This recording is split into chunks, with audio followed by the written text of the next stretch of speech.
Het Formule 1 seizoen is al begonnen, maar er zal in kwarten nog een seizoen op jou hetzelfde beginnen. Waar ben we hier voor? We zijn hier voor het kaarten in Assen. En voor het NK, fjouwertak van Gono. En rieden we nou al wedstrijden of ben je aan het trainen? We zijn nu aan het trainen, want het seizoen begint in april. En hoe ben je er samen begonnen? Nou, een vriendje die vreeg nu van, wil zij een keer mij te kaarten op mijn waasje. Toen zei hij, ja, ik vond het wel leuk. Nou, toen staat die kaart in.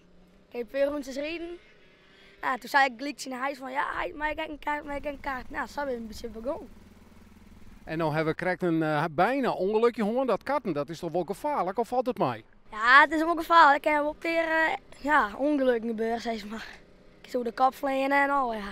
Bijna elke week ben je aan het trainen en het seizoen dat gaat van start. Ik zie die nou, dat is ook een hele protte dwan. Van de morgen ben we heel betiert vertrokken.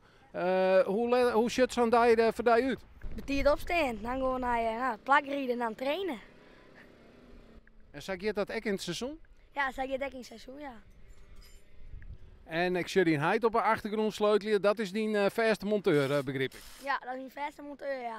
Is dat een speciale kaart en kist er alles om sleutelen? Ja, ik heb net alles op sleutelen en het is bezegeld, zeg maar. Dus dan kun je het net opvoeren en gekke ding erop, man. En waarom is dat? Nou, we hadden een motor, dit is al hier op loting. Dus als wij bij de wedstrijd komen, gaat onze trainingsmotor eraan.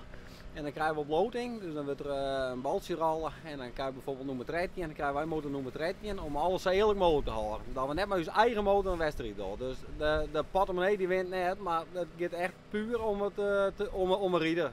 En wat is het uiteindelijke doel als het behelje was?